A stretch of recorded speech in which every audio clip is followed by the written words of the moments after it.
Welcome back to On Texas Football. I'm Jeff Howe, joined by CJ Vogel. It's time for another edition of Longhorn Weekly, and this one's brought to you by Bluebird Organizing. We'll tell you more about Perry and Bluebird Organizing later in the show. CJ, I wanted to start off this week's episode talking about Longhorns in the NFL and the contracts guys are signing. That's the big thing right now. Now, some of the draft, about half of the draft class is signed. Gunnar Helm is the only one that we don't know the terms publicly as of the time we're recording this. We don't know his terms. The other five we do. Why haven't the other six signed? It could be a combination of language in the contract, timetable for when guaranteed money is going to be paid out. It's not so much they're fighting over dollars and cents, but it's language in the contract, and those things, when the lawyers do their lawyering, it can take a while. But if you look at the six guys that have signed so far, again, we don't know Gunnar Helm's terms, but Kelvin Banks, CJ, signs a 4-year deal, and since he's a first-round pick, he's got that fifth-year option that the Saints can pick up. Same thing with Jahdae Barron and the Broncos and Matthew Golden with the Packers.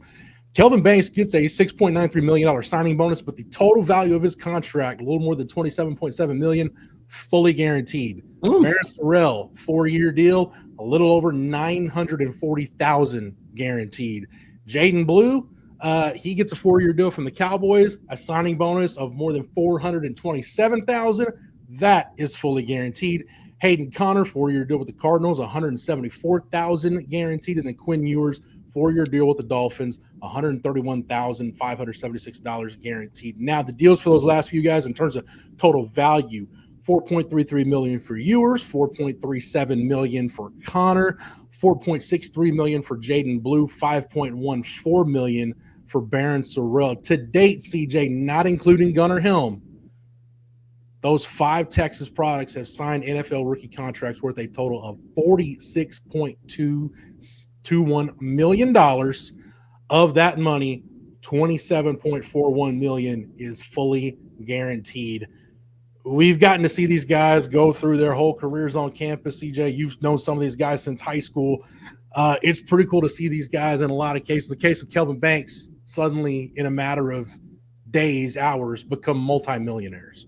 Yeah, it absolutely is. Not only are they achieving a lifelong dream of being drafted into the NFL, fulfilling their Texas football careers, but now they're, acquiring some of that life-changing money. Kelvin Banks specifically, and you'll start to hear about that more and more. Matthew Golden signs with the Packers when the Broncos locked up Jahdae Barron. That's some big-time cash going into the bank accounts of these guys and their families, and that's exciting, right? Because that's kind of what this whole thing is about. Playing for the love of the game, but also making sure that they're able to change the lives of not just themselves, but their families and the future generations for their families. So this is really exciting. It's cool to see that the dream is being fulfilled for these guys. And it also helps, Jeff, for the University of Texas. Because why is that? Well, we talked about it the last couple of years. The combine and the draft have all acted as a big marketing tool for Texas, right? You go back to the combine, double-digit back-to-back years of double-digit guys being selected to the combine, then back-to-back years of record-setting drafts for the Longhorns.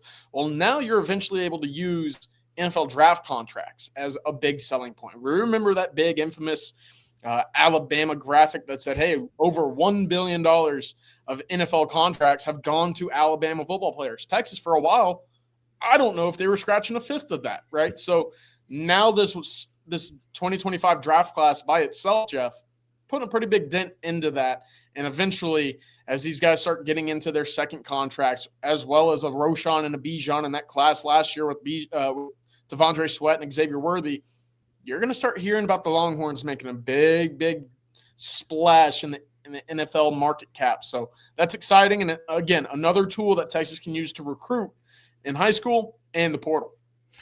And CJ, it's worth noting whenever we know Gunnar Helm's terms and the other 6 Longhorns sign, the total value of those contracts, not the guaranteed money, but the total value that this draft class can earn on their rookie contracts, it's over $115 million that this draft class can earn. So that's big time stuff for Texas, no doubt. CJ, we did not talk about the Texas A&M game officially getting locked into it's a Black Friday game. It's going to be the day after Thanksgiving, which for me growing up, that's kind of when I most associate Texas and Texas A&M playing each other, is the day after Thanksgiving. But the schedule is starting to come together. Network upfronts are taking place this week. And as of the time we're recording this, nothing has been made official. But we're expecting it's going to be official at some point that Texas and Ohio State are going to get the big noon treatment on Fox. This is part of the deal where Texas leaving the Big 12 early. It's going to make the Big 12 whole. That's why the Michigan game was moved to Ann Arbor last year. It was supposed to be in Austin.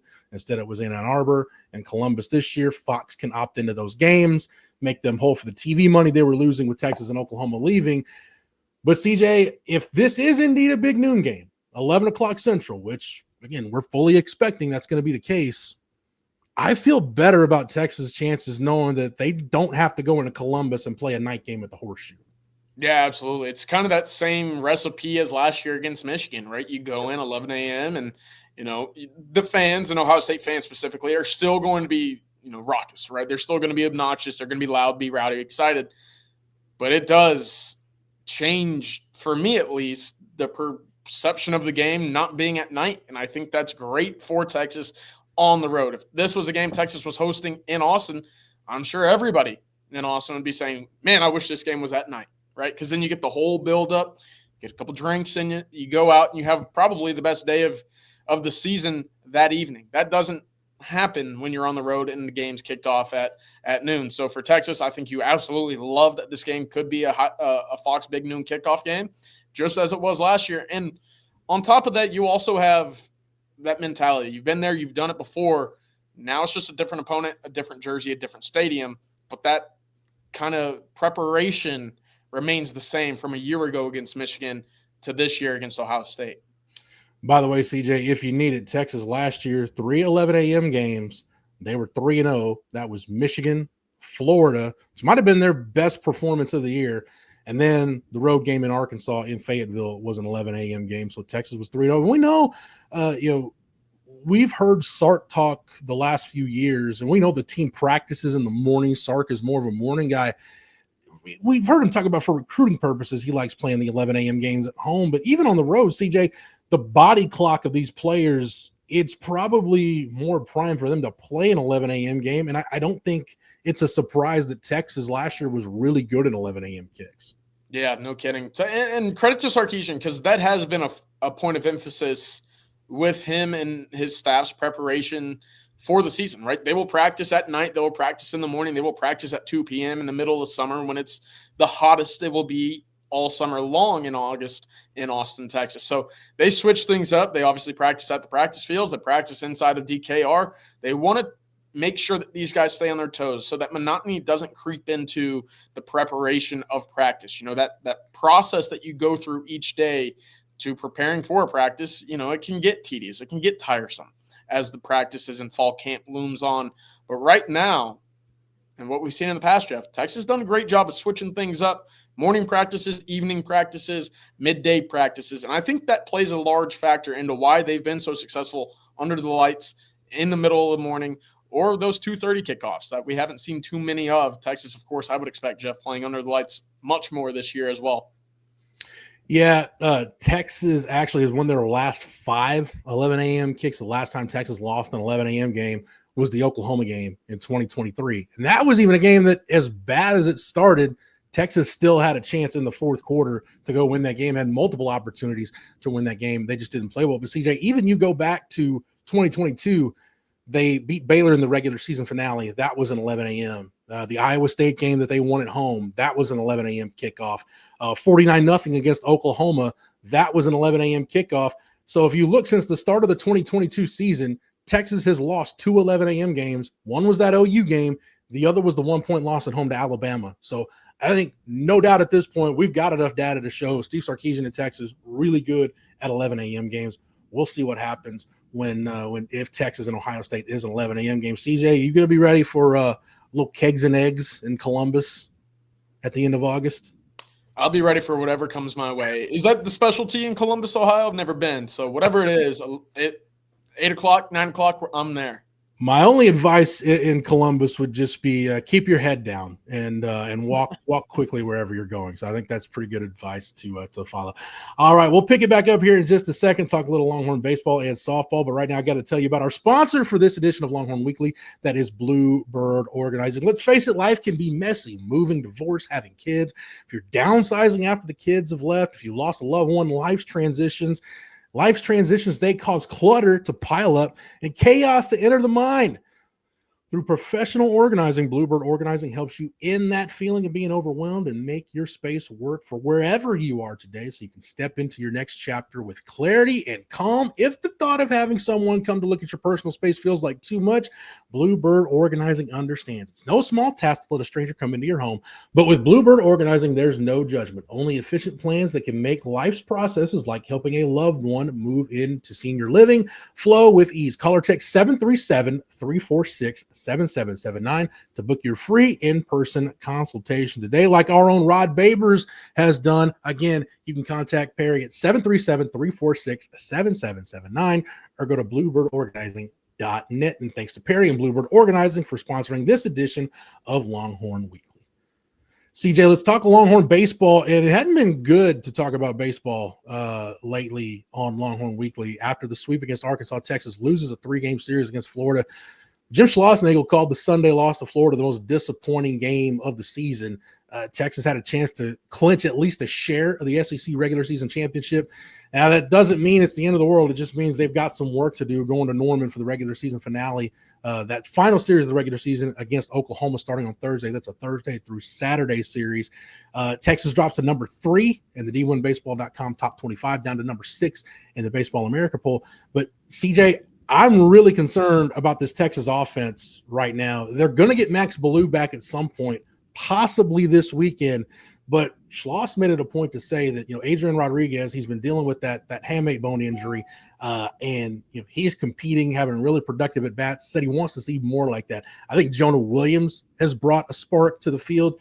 People can say what they want about the walk situation in the Florida series, but he came back, had the game-winning hit on Saturday, and competed really hard. He struggled a little bit moving to center field, but that was a little bit understandable because he hasn't played center field in a game like that before to that level. So all in all, he likes what he's getting from Adrian Rodriguez, likes what he's getting from Jonah Williams right now, but CJ, they're just not getting enough from the rest of the lineup. They're not getting a lot from really any of the lineup. It's been bad. 39 strikeouts in the 3-game series. It's been really inconsistent, right? And, it's been a disappointing 2-week span for the Longhorns, but it doesn't necessarily negate the entire body of work that Texas has put up this entire season. I kind of liken it to a 400-meter runner. They sprinted the first 300, and now they're turning that final straightaway, and you can tell they're gassed, right? They've been dealing with injuries. Adrian Rodriguez has been one of them. Jonah's been nicked up, of course. You can talk all along about the loss of Jared Spencer and not having Max Ballou, but, you got to cross the finish line. And you can't cross the finish line on all fours or limping. And that's kind of where Texas is right now. So, yeah, absolutely need to find more competitive at-bats at the plate. Texas, they're going to see a lot of pitches. Those strikeout numbers are going to be up. That's just the number or the way in which that they play, right? Jim Schlossnagle, for the last 4 years, each of his teams have seen the most pitches of any team in the country. That's just how he operates and how this team and his teams work at the plate. But that doesn't mean that the at-bats need to be any less competitive than they were if they were to hit the first pitch, right? And I think that's been a big point of emphasis for me is the competitiveness and the level of which you're seeing these guys go to the plate and perform that needs to rise. And, Jeff, I do think that was made apparent with what appeared to be a benching of Will Gasparino on Sunday as well. Go up there with a plan, make sure that you execute your plan, or at least stick to it, right? Baseball is a tough game. The best only succeed 3 out of 10 times, right? I hate that saying, but it's true. In college baseball specifically, too often over the last 2 weeks have you seen Texas just waste at-bats with guys putting up lackadaisical swings on advantageous counts, and that needs to change going into its final series against Oklahoma and also the playoffs or postseason in the SEC tournament. Yeah, Schloss didn't specify what got Will Gasparino benched. He just said it was internal, and there's just some things that are kind of non-negotiables for them. But not the first time Will Gasparino has been benched. If you remember, he and Casey Borba had that base running blunder in the Thursday game of the Arkansas series where they both ended up on the bench. So Schloss isn't afraid to pull guys, but CJ, if you start looking up and down the lineup, it's tough to decide who to pull right now because everybody's struggling. And I think the Sunday loss to Florida highlighted it. He only had 4 hits. Jonah Williams had one of those hits.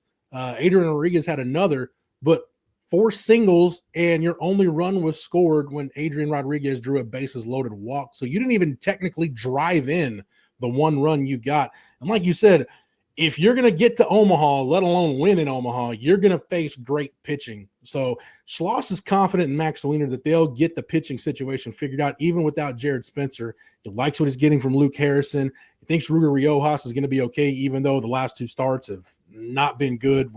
Didn't even make it out of the first inning against Florida, and we know the Arkansas game was what it was for Ruger. And then Jason Flores kind of up and down in the Sunday start, and they're going to figure out, Max Grubbs might get the 3rd game start in the Oklahoma series. Again, I think a lot of that depends on what you get of Ruger Riojas. But he's confident, CJ, that they'll get it figured out on the mound.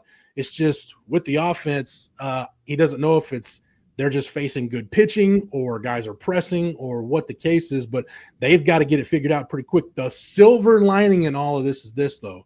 You mentioned that 400-meter race. Texas got about a 150-meter head start on everybody in that race. Such a lead, such a cushion that they've only got to win 1 of 3 against Oklahoma to clinch a share of the SEC title, win the series, and they win the conference title outright, or after winning the 1 game, some combination of another win over Oklahoma or Arkansas loses a game to get to 10 conference losses.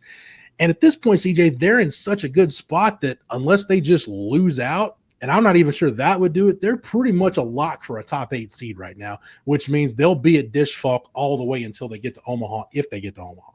Yeah, that's one big notch on their belt when it comes to their resume. Is it stacks up against anybody in the country, right? You talk about the quad 1 wins, you talk about the play in the SEC, kind of sans those last 2 weeks, but you got to finish, right? You got to have some sort of momentum, and I think Texas is lacking that entirely on the mound and at the plate. And it doesn't matter what the arms are doing if you've scoring and averaging less than 3 runs per game over your last 6 conference games, right? So there's got to be some sort of showing. Now, Jeff, and we could talk about this. We will talk about this on Friday, the Bases Loaded episode.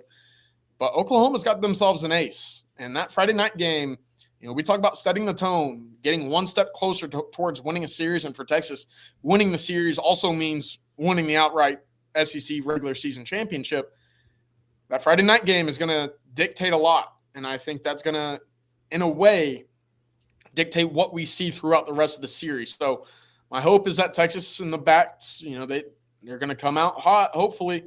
But that would be a change from what we've seen over the last 2 weeks. But they need to find something to get to the postseason with some sort of momentum behind them.